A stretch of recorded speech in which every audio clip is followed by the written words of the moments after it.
rolling. I'm Neil Riordan. I'm here with Stephen Lallo, who's from, where are you from? Boston. Boston. And I actually met Stephen today at the swimming pool at the Hilton, and he was telling me a little bit about his son. Would you mind telling me from the beginning when you about your son? How we got here? Sure, yeah. Jack was always, from birth, from 2 days old, he always had reflux, gas issues. Mm-hmm. And, they kept going, and we gave him every prescription under the sun.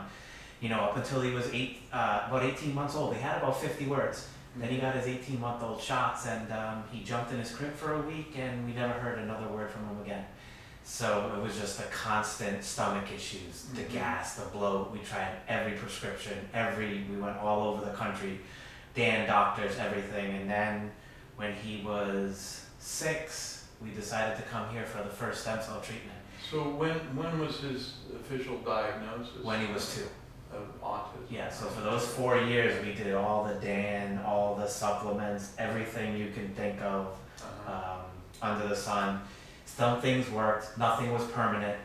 It always regressed back to the original state unless you kept on top of it with those supplements or whatever. We were doing homeopathy.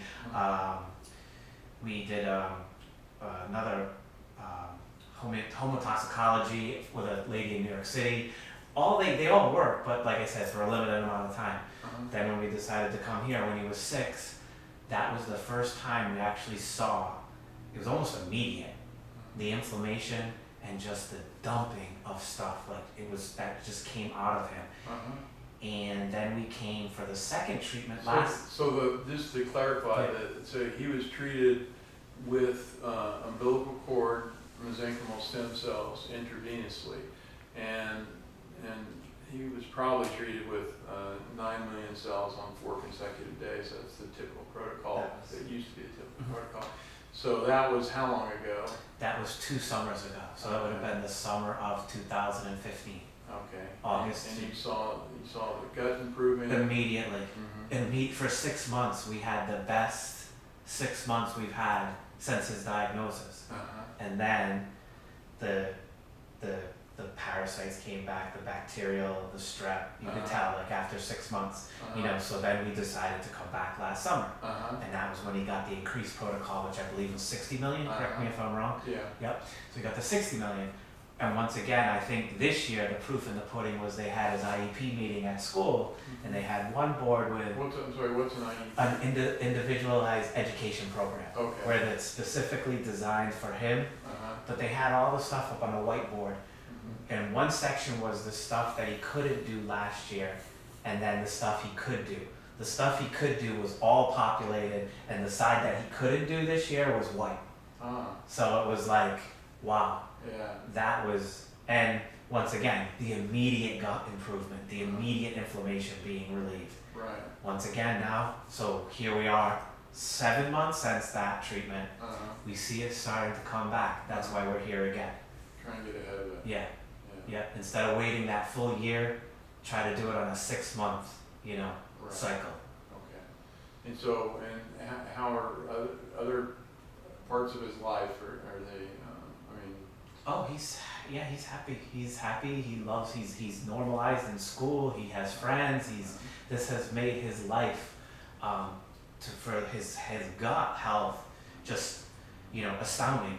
Before we started it, he would get sent home from school by noontime, 11 o'clock, 1 o'clock, almost every day, because he was just in such pain from the gut, from the gas, the bloat, the constipation. And now he finishes his school day, Oh, that's great. Yeah. Wonderful.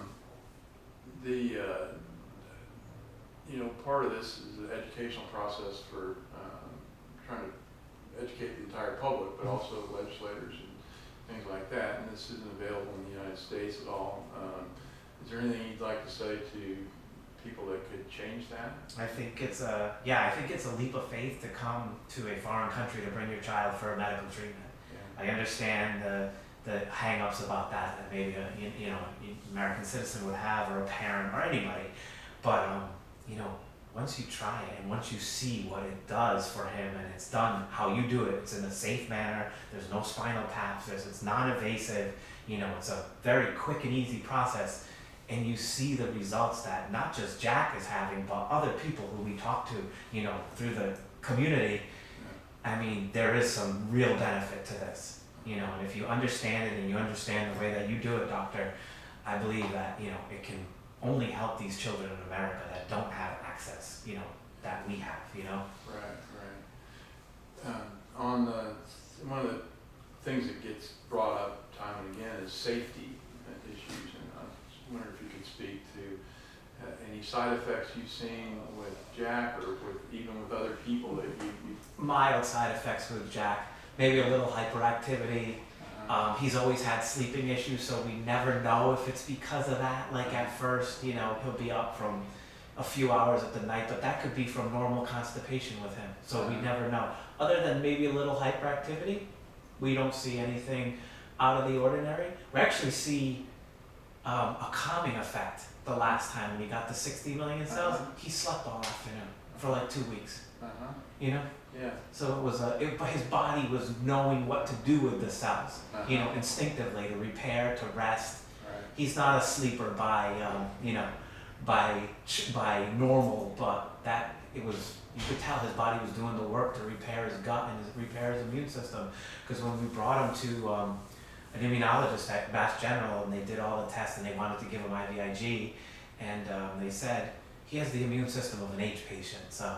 You know, rather than doing the IVIG, which is so intensive, he would have to stay with the IV for hours and, you know, go through that process and the insurance approvals. We just decided here was a very similar treatment that would give him the same benefit, you know? Right. So.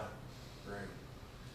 Well, thank you very much. I appreciate it. Anything else we should cover? I just believe that if these legislatures and these lawmakers look at this with an open mind, they'll see that there is some benefit to it. You know, they do their research and they study the way you do it compared to other clinics that would be in America. I know there's a lot of, you know, hang-ups around the stem cell with the publicity around it, but if they see the way you do it and the way that you value the way that you do it, I believe they'll get educated.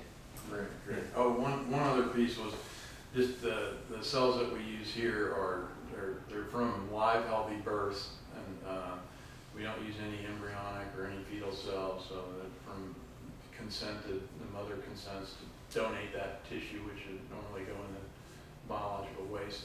Yeah. Clarify that. Yeah, sure. Yeah, we did a little research around that, and that's what we found the way you do it, you know. And of course, you know, me and my wife are both Catholic, that we felt comfortable with that way. Right. Yeah. Great. Yeah. Well, thank you, Steve. Yeah, you're welcome. Thank you. Thank you.